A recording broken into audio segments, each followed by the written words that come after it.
Assalamualaikum warahmatullahi wabarakatuh. Perkenalkan, nama saya Mufidatul Salamah. Saya Widiatul Halisa. Saya Nesutul Waria. Saya Kasuci Ibrahim. Kami dari kelas 11 pemasaran 1 kelompok 3 akan menjelaskan tentang administrasi dan fungsi-fungsi manajemen. Berikut penjelasannya. Yang pertama, pengertian administrasi. Pengertian administrasi menurut Alemina Henuka Caribu dalam buku pengantar ilmu administrasi 2020, secara etimologis, administrasi berasal dari bahasa Yunani, yakni administrer, berarti melayani atau membantu. Administrasi adalah seluruh kegiatan, mulai dari pengaturan hingga pengurusan segala halnya, yang dilakukan untuk mencapai tujuan bersama. Administrasi tidak bisa dilakukan oleh satu orang saja karena membutuhkan kerjasama antara 2 orang atau lebih. Yang kedua, tujuan administrasi. Ada 3 tujuan administrasi, yakni 1. Untuk memantau kegiatan atau data milik organisasi. Adanya administrasi membantu organisasi untuk memantau dan senantiasa memperhatikan kegiatan atau data yang dimilikinya. 2. Untuk evaluasi. Selain untuk memantau, administrasi juga dibutuhkan untuk melakukan evaluasi. Misalnya evaluasi kebijakan, kegiatan, rencana, atau hal lainnya. 3. Untuk penyusunan program kegiatan, administrasi juga bertujuan untuk membantu penyusunan program kegiatan dan pengembangannya agar sejalan dengan yang diinginkan organisasi tersebut. Yang ketiga, ciri-ciri administrasi. 1. Adanya suatu kelompok atau organisasi yang terdiri dari 2 atau lebih. 2. Terdapat kerjasama antar pegawai dan atasan. 3. Terdapat suatu proses atau usaha. 4.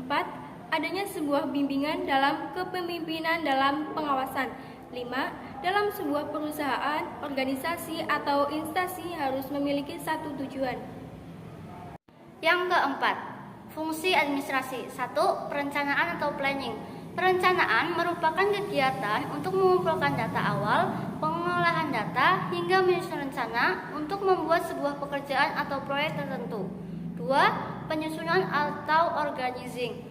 Fungsi administrasi berikut adalah menyusun dan membangun komunikasi kerja antara anggota-anggota dalam organisasi sehingga akan tercapai suatu kesatuan usaha untuk mencapai tujuan suatu organisasi atau perusahaan. 3. Pengadaan tenaga kerja atau staffing. Staffing merupakan fungsi administrasi untuk menemukan, menilai, mengevaluasi, dan menetapkan hubungan kerja dengan karyawan atau tenaga kerja dan memberhentikan jika tidak lagi dibutuhkan. 4. Pemberian bimbingan atau directing. Fungsi administrasi berikut adalah pemberian bimbingan, memberikan saran-saran, masukan untuk perbaikan suatu kegiatan yang sedang dilakukan agar tugas dapat dilaksanakan dengan maksimal dan mendapatkan hasil yang memuaskan. 5. Pengkoordinasian atau coordinating. Fungsi administrasi adalah untuk mengkoordinasi seluruh kepentingan dan tujuan dari organisasi atau perusahaan yang dilaksanakan agar bisa bersatu dan dapat sejalan dengan tempat dan waktu yang sama. 6. Pelaporan atau reporting. Fungsi administrasi sebagai pelaporan adalah memberikan informasi mengenai apa yang telah dilakukan dalam sebuah kegiatan sebagai salah satu bentuk pertanggungjawaban. 7. Penganggaran atau budgeting. Budgeting adalah suatu kegiatan yang mengelola dan perencanaan yang berkelanjutan mengenai keuangan atau anggaran. Yang kelima, jenis administrasi. 1. Administrasi perkantoran adalah jenis administrasi yang aktivitasnya meliputi perencanaan keuangan, pencatatan, distribusi barang, dan personalia. Kedua, administrasi negara adalah jenis administrasi yang aktivitasnya berkaitan erat dengan kepentingan publik atau masyarakat umum seperti kebijakan publik, etika, dan sejenisnya. 3. Administrasi keuangan adalah jenis administrasi yang aktivitasnya berhubungan dengan keuangan. Salah satu tugas utamanya ialah membuat laporan keuangan. 4. Administrasi pendidikan adalah jenis kegiatan yang berkaitan erat dengan dunia pendidikan. Contoh kegiatannya ialah perencanaan, pengarahan, serta pengawasan pendidikan. 5. Administrasi niaga adalah jenis administrasi yang kegiatannya meliputi perencanaan dan pengawasan segala hal yang bersifat keniagaan. Biasanya dilakukan manajer dalam perusahaan atau bisnis.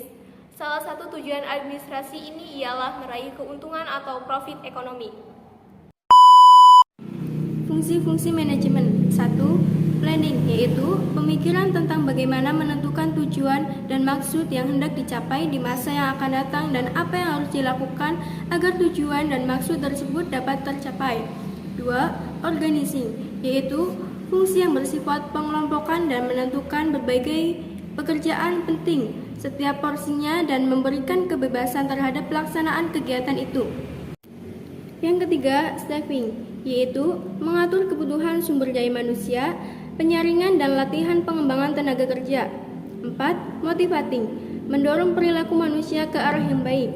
5. Controlling, sebagai suatu fungsi yang mengkontrol suatu pekerjaan dengan tujuan-tujuan tertentu agar tidak terjadi penyimpangan-penyimpangan dalam suatu pekerjaan. Sekian penjelasan dari kelompok kami tentang administrasi dan fungsi-fungsi manajemen. Semoga bermanfaat ya teman-teman. Kurang